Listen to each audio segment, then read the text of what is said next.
Right, Srisailam left bank canal tunnel బయట నుంచి చూస్తేనే చీకటి గుయ్యారంలా ఉంటుంది. ఇక 14 కిలోమీటర్ల లోపలికి వెళ్తే ఎలా ఉంటుందో ఒకసారి ఊహించుకోండి.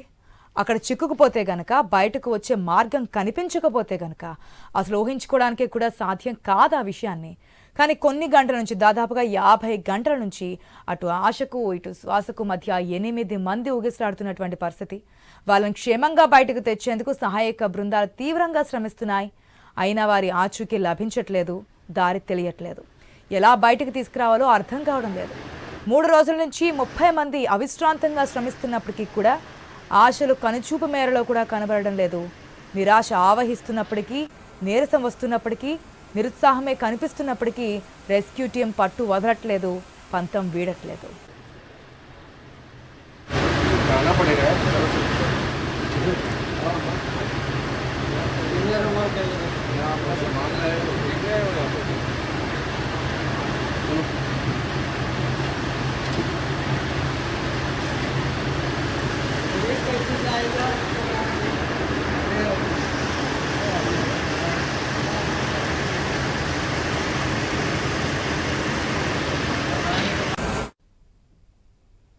అయితే ఫ్లోరైడ్ భూతాన్ని తరిమి కొట్టేందుకు చేపట్టిందే ఈ ఎస్ఎల్బిసి ప్రాజెక్ట్.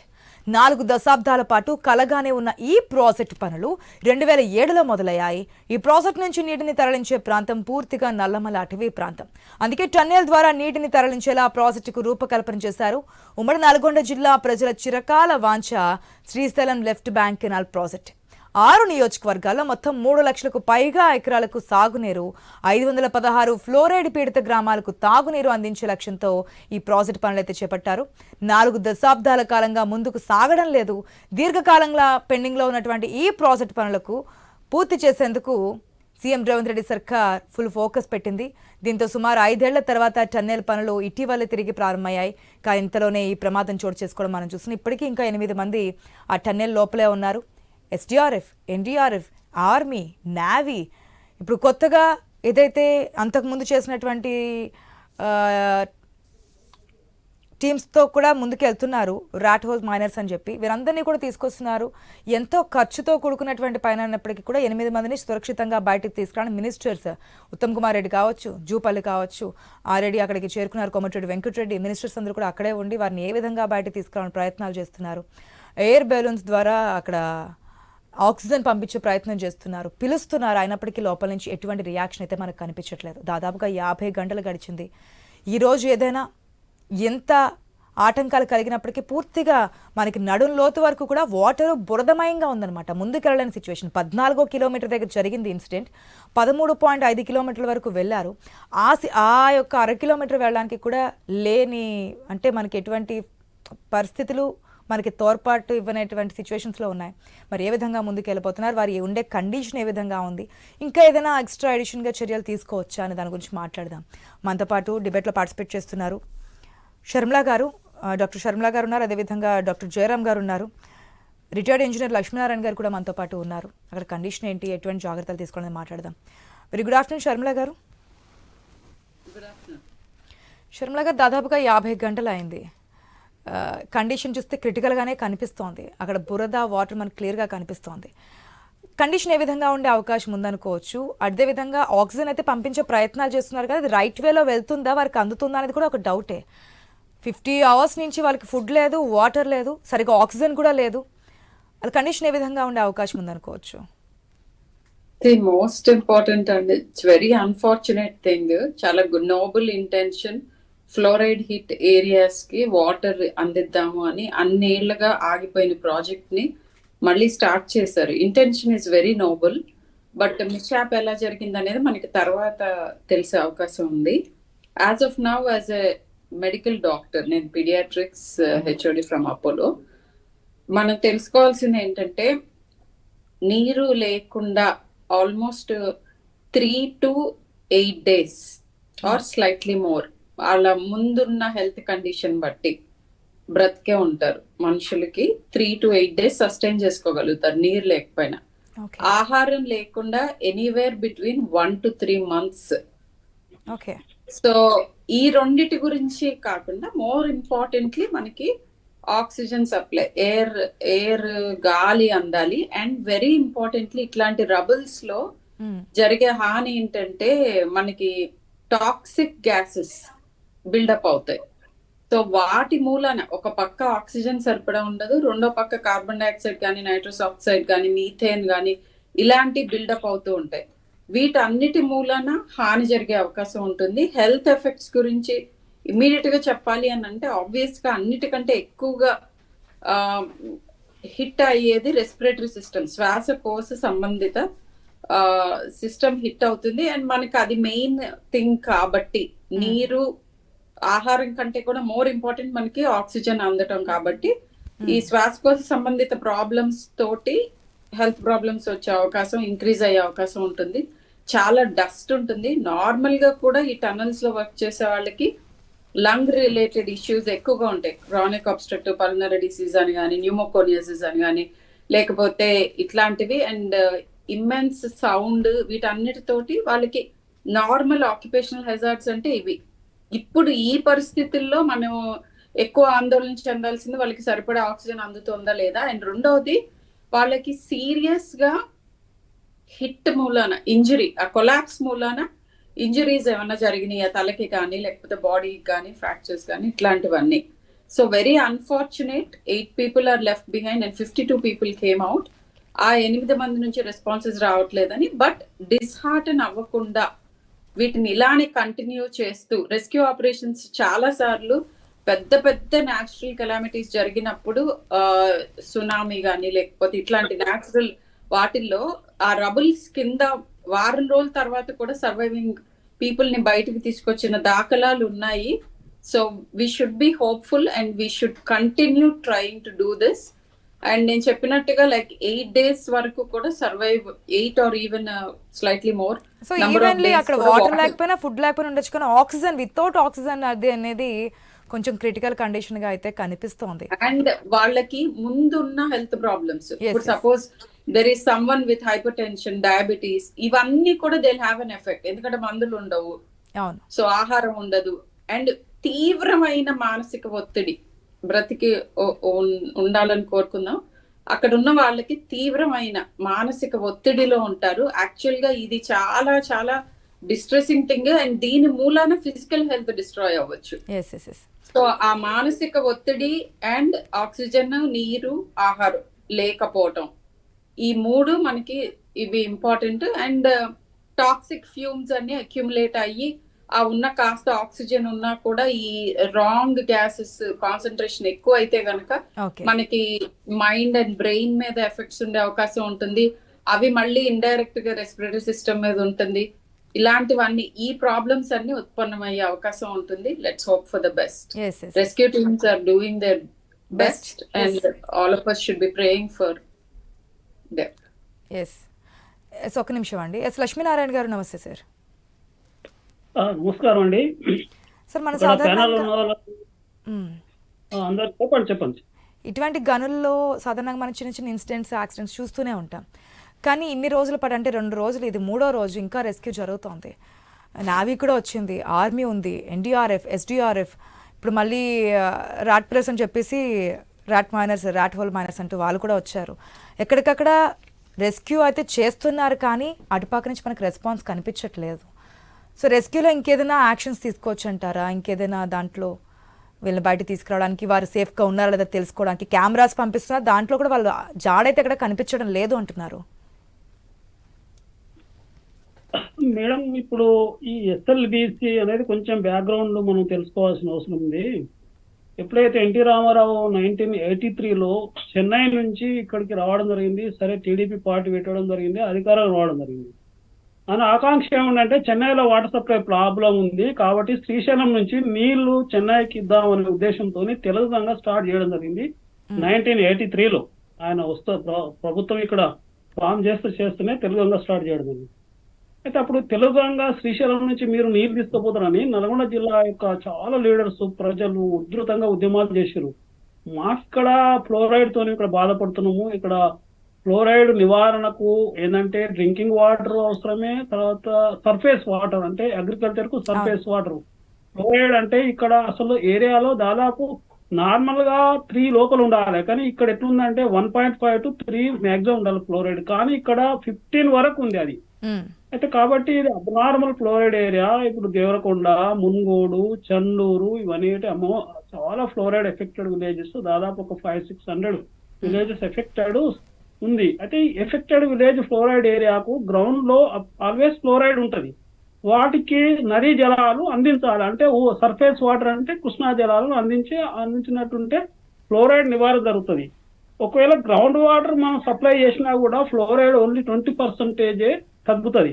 కానీ ఇరిగేషన్ కు నీళ్లు సర్ఫేస్ వాటర్ అందిస్తే, నాన్ ఫ్లోరైడ్ వాటర్ అంటే ఈ రివర్ వాటర్ అందిస్తే 80% ఫ్లోరైడ్ నివారణ జరుగుతున్న ఉద్దేశంలో ఈ ఎస్ఎల్బిసి అప్పుడు ఖచ్చితంగా ఎన్టీ రామారావు చాలా నల్గొండ జిల్లాలో ఉద్యోగం కారణంగా ఇక్కడ ఎస్ఎల్బిసి కెనాల్ 83 స్టార్ట్ చేసింది మేడం. నేను కెనాల్ మీద 7 ఏళ్ళు పనిచేసిన, అంటే టన్నలో చేయలేదు. ఓకే. ఉమ్, అయితే అప్పుడు ఏమైందంటే దీని పేరు శ్రీశైలం నుంచి నీళ్లు తీసుకొస్తాం అనే ఉద్దేశం నల్గొండతోనే దీని పేరు స్టార్టింగ్ లో ఎస్ఎల్బిసి శ్రీశైలం ఎడమగట్టు కాలువ అనేది పేరు పెట్టారు. ఎస్ఎల్బిసి కెనాల్ నామకరణం చేశారు. అయితే 83లో 84లో కెనాల్ వర్క్ స్టార్ట్ చేశారు. నేను అక్కడ 85 నుంచి 92 వరకు వర్క్ చేసిన మేడం కెనాల్ మీద. కొంత కామన్ పాయింట్ తీసుకొని కెనాల్ వర్క్ స్టార్ట్ చేశారు. అయితే టనల్ అనేది తర్వాత టనల్ అంటే 2 రకాల. ఇందులో ఇక్కడ ఏంటంటే దాదాపు ఒక ఫస్ట్ టనల్ శ్రీశైలం డ్యామ్ నుంచి నక్కలగండ అనేది ఉంటది దేవరకొండ దగ్గర, అక్కడ వరకు first tunnel 44 kilometres under the forest. మొత్తం నల్లమల ఫారెస్ట్ అండర్ లో ఉంటది. 44 కిలోమీటర్ల టనల్ ఇది. దాని తర్వాత ఎగ్జిట్ అవుతుంది అక్కడ నక్కలగండ, ఆడ డిండి రివర్ మీద ఎగ్జిట్ అవుతుంది. ఆడ మళ్ళీ రిజర్వాయర్ కట్టారు, దాన్ని నక్కలగండ అంటారు. దాని తర్వాత మళ్ళీ 7 కిలోమీటర్ల టనల్ కూడా ఉంది. అక్కడ నుంచి మళ్ళీ పెళ్లిపాక నీళ్లు పోతాయి. పెళ్లిపాక నుంచి అక్కంపల్లి బ్యాలెన్స్ రిజర్వాయర్ నీళ్లు పోతాయి. ఇది కాలేజ్ ప్రాజెక్ట్ యొక్క ప్రణాళిక ఇది. అయితే సెకండ్ టనల్ 7 కిలోమీటర్ కంప్లీట్ అయింది. ఎప్పుడైతే ఈ డిండి నుంచి పెళ్లిపాకల మధ్యన పోవడానికి సెకండ్ టనల్ 7 మీటర్లు కంప్లీట్ అయింది. కాకుండా టనల్ ఎప్పుడైనా కూడా డ్రిల్లింగ్ అండ్ బ్లాస్టింగ్ ద్వారా టనల్ చేస్తారు ఎప్పుడైనా. అంటే 7 కిలోమీటర్లు కూడా అదే పద్ధతిలో చేసారు. కానీ 44 కిలోమీటర్లు టీబీఎం సిస్టమ్ లో చేయవలసి వచ్చింది. ఎందుకు చేయవలసి వచ్చిందంటే ఇది నల్లమల ఫారెస్ట్ ఏరియాలో ఒకవేళ డ్రిల్లింగ్ అండ్ బ్లాస్టింగ్ చేస్తే అక్కడ వన్య సంపదకు ఏమన్నా, వన్యప్రాణులకు ఏమన్నా వాళ్ళకు ఏమైనా అయిపోయిన ఉద్దేశంలో అప్పుడు జేపీ కంపెనీ అంటే జయప్రకాష్ కంపెనీ అంటే వెరీ రిప్యూటెడ్ కంపెనీ ఇండియాలో. దానికి వర్క్ ఈ 44 కిలోమీటర్ల వర్క్ అప్పుడు చెప్పడం జరిగింది. 2005లో 4లోనే అప్పచెప్పిన టనల్ వర్క్. అయితే జేపీ కన్స్ట్రక్షన్ చాలా మంచి కంపెనీ అది. దీనిలో మొదటి నుంచి కూడా అవాంతరాలు వచ్చినాయి. కెనాల్ 2004 నుంచి స్టార్ట్ చేసినప్పుడు కూడా ఫస్ట్ 3 years అక్కడ ఫ్లడింగ్ వచ్చింది. అప్పుడు ఒక 3 years అది బ్రేక్ అయింది వరకు.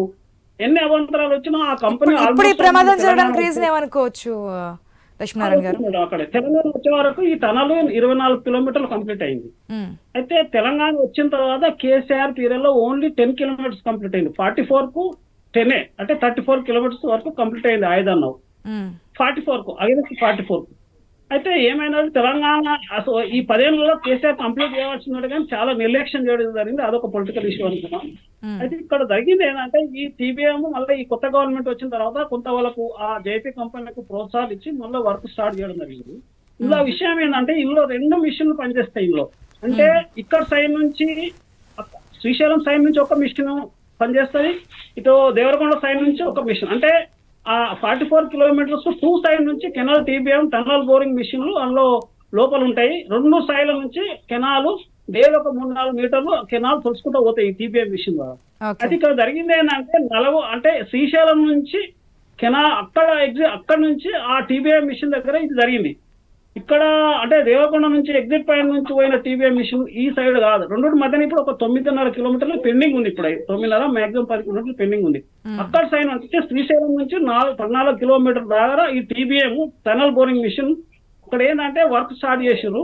మొన్ననే ఇటీవలనే వర్క్ స్టార్ట్ చేసి ఈ గవర్నమెంట్ వచ్చిన తర్వాత ఎట్లాగో నల్గొండలో రెస్క్యూస్ లో ఏదైనా చేంజెస్ కావాలంటారా? ఇప్పటికీ రెస్క్యూ అయితే చేస్తున్నారు. దాదాపు ఇంకా 1/2 కిలోమీటర్ మాత్రమే, 500 మీటర్స్ మాత్రమే ప్రాణాలతోనే బ్రతకాలనే మనం ఆశించుకుంటాం మేడం. డాక్టర్ గారు శర్మల మేడం గారు కూడా చెప్పారు, కొన్ని మెడికల్ ఇష్యూస్ కూడా చెప్పింది మేడము. కానీ అక్కడ పరిస్థితుల దృష్ట్యా we cannot hope their life. దేవుడి మీద భారం వేద్దాం, ఎవరికి కాకూడదు, ఏం కాకూడదు అని చెప్పి కోరుకుందాం.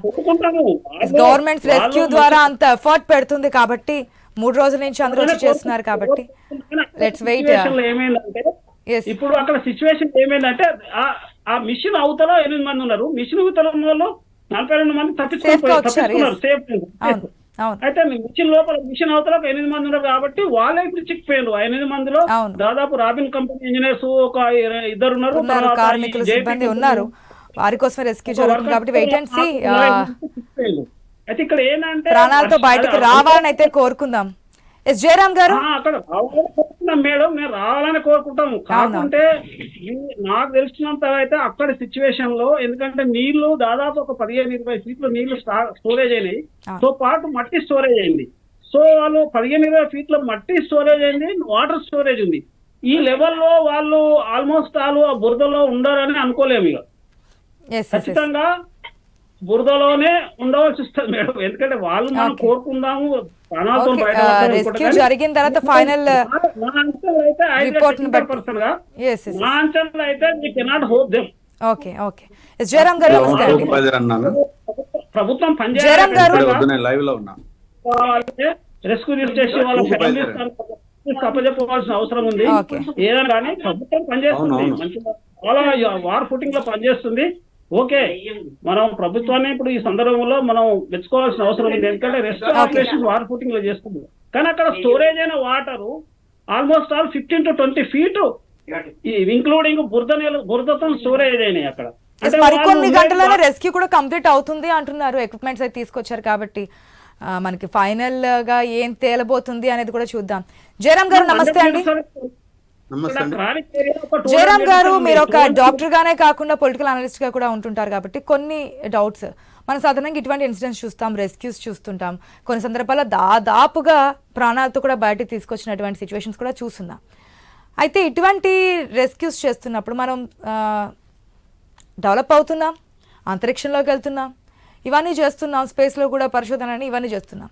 కానీ బోర్బావుల్లో పిల్లలు పడిపోయినప్పుడు కానీ, లేదంటే ఇట్లా టన్నెల్స్ ఇరుక్కున్నప్పుడు కానీ ఏ విధంగా ముందుకెళ్ళాలి, ఇట్లా గంటలు రోజుల తరబడి రెస్క్యూ చేసి ప్రాణాలతో బతుకు చీవుడా అంటూ కూడా పోరాడుతున్నటువంటి కండిషన్ మనం చూస్తున్నాం.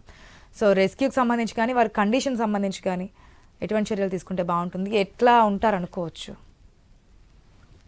ఆశా, దీంట్లో 2 things which are very much important for this, especially for SLBC. One thing is the medical aspects. Medical aspects లోపల అక్కడ వెళ్ళే వాళ్ళకి ప్రాథమికంగా చేయాల్సిన పని ఏంటి అంటే ఆక్సిజన్ సప్లై చేయటం. ఆక్సిజన్ ఆల్రెడీ పంపిస్తున్నారు అనేది చూస్తున్నాము. ఒకవేళ కనుక ఆక్సిజన్ కనుక వాళ్ళకి అందినట్టు అయితే కొంతవరకు సేఫ్ సైడ్లో ఉంటారు. సేమ్ టైం వచ్చేసి వాళ్ళకు ప్రీవియస్లీ ఉండే డిసీజెస్, అంటే వాళ్ళకు ముఖ్యంగా ఒకవేళ హైపర్టెన్సివ్ కనుక ఉండేసి, కోమార్బిటీస్ ఉండేసి, more than 50 years above and 45+ and some extend age కనుక ఉన్నట్టు అయితే కొంత ఇబ్బంది పడే పరిణామాలు ఉంటాయి. వాళ్ళను సైకలాజికల్గా రిలాక్సేషన్ అవ్వాలి, అది అవ్వడం చాలా ఇంపార్టెంట్. ఆ విషయాన్ని స్పీకర్ల ద్వారా కానీ లేకపోతే వాయిస్ ద్వారా కానీ పంపించడానికి ట్రై చేస్తున్నట్టున్నారు. So good. ఇది మెడికల్ ఆస్పెక్ట్స్ లోపల వాళ్ళను చాలా కేర్ఫుల్గా చూడాలి, దాన్ని పంపించాలి. ఆహార పదార్థాలు కూడా పంపించడానికి స్కోప్ లేదు అక్కడ. ఇమ్మీడియట్గా ఫుడ్ అనేది పెద్ద మ్యాండేటరీ ఉండొచ్చు, ఉండకపోవచ్చు, కానీ ఇక్కడ వాళ్ళకి కావాల్సిందంటే ఏమైనా కోమార్బిటీస్ ఉన్నాయా అనేది చాలా ఇంపార్టెంట్. అది లేకపోతే ఆక్సిజన్ మాత్రం దట్స్ ఎనఫ్. వాళ్ళు హోప్ఫుల్లీ వాళ్ళు బయటకు వస్తారనే కోరుకోవాలి ప్రతి ఒక్కరు. ఆ విధంగా ఫీల్ అవుతున్నాం కాబట్టి. దెన్ ఇక్కడ టర్నల్, ఇది ఇప్పటిది కాదు. ఇంజనీర్ గారు చెప్పినట్టు ఇది ఎన్టీ రామారావు గారు దాన్ని బ్రేక్ అయిందని స్టార్ట్ చేశారు. మర్రి చెన్నారెడ్డి ఉన్నప్పటి నుంచి దీనిపైన ప్రాజెక్ట్ వర్క్ జరుగుతుంది. దీనిపైన ఒక అంచనా వ్యయం మొదలుపెట్టింది. మర్రి చెన్నారెడ్డి, అంజయ్య తర్వాత ఎన్టీ రామారావు తర్వాత ఇప్పటి వరకు ఉన్న అనేక ముఖ్యమంత్రులు.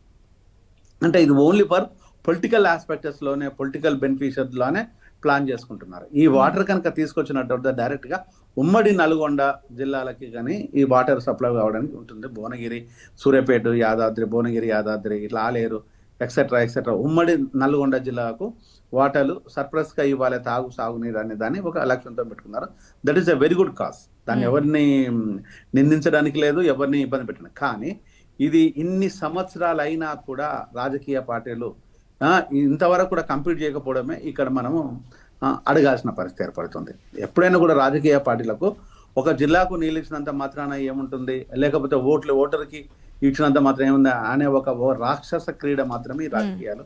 ఆ క్రీడలో భాగమే ఈరోజు ఈ జరుగుతున్న ఈ ఇన్సిడెంట్. ఒకవేళ కనుక దానిపైన ఇప్పుడు ఆగిపోయిన దాన్ని ఒక్కసారి అబ్జర్వ్ చేసేసుకొని 2 మేజర్ కంపెనీస్ ఉన్నాయి, వెరీ గుడ్ ఇన్స్టిట్యూషన్స్ కూడా అవి. ఆ ఇన్స్టిట్యూషన్స్ ఒకసారి చెక్ చేసుకొని ఏ విధంగా ఉంటుందనే దాన్ని చూసుకుంటే పోతే బాగుండదేమో అనేది ఇట్స్ మై ఫీలింగ్. కానీ ఎనీహో కాన్ఫిడెంట్ తో వాళ్ళు వెళ్ళారు, కానీ ఈ రోజు అనుకోని పరిస్థితుల లోపల ఆ టర్నల్ లోపల ఈరోజు చిక్కుకోవడం మాత్రం బాధాకరమైన విషయం. అంటే ఈ రోజు జరుగుతున్న విషయాలు ఏంటంటే, ఎప్పుడైనా కూడా రాజకీయ పార్టీలు ప్రజల పక్షాన ఆలోచనట్టుగానే డ్రామాలు చేస్తే తప్పితే వీళ్ళ రాజకీయాల కోసం, అధికారం కోసం మాత్రమే డ్రామాలు చేస్తున్న విషయం ఇట్స్ అప్రూవ్డ్. ఈ ఇన్సిడెంట్ కూడా ప్రూవ్ అయింది. అంటే ఇప్పటికిప్పుడు దీన్ని మనం చెయ్యాలి, ఇప్పటికిప్పుడు కావాలి, ఇప్పటికిప్పుడు రావాలి. ఒక అడావుడి ప్రోగ్రామ్ ఏదైతే పెట్టిందో అది కరెక్ట్ కాదేమో అనేది మై పర్సనల్ ఫీలింగ్. అంటే ఎప్పుడు కూడా మెడికల్ ఎక్విప్మెంట్ ప్రాపర్ గా లేకపోవడం, ఇలాంటి టర్నర్స్ వాళ్ళకి పోవడానికి అనుకున్నప్పుడు ఎవరెవరైతే ఉన్నారో వాళ్ళ కేస్ హిస్టరీ ఇంపార్టెంట్, వాళ్ళ మెడికేషన్ ఇంపార్టెంట్, వాళ్ళకు travel bag important, first aid kit important. బహుశా అవి ఎవ్వి ఉన్నట్టు మాత్రం ఇక్కడ నాకు దాఖలాలు అయితే ఏమనిపించటం లేదు. ఇంకొకటి ఏంటంటే, ఇలాంటి కేర్ లో ఉన్నప్పుడు డాక్టర్స్ పర్యవేక్షణ, అక్కడ డాక్టర్స్ దగ్గరలో ఉన్న మెడికల్ ఆఫీసర్స్ ని కూడా అలర్ట్ చేయాల్సిన బాధ్యత కూడా ఉంటుంది.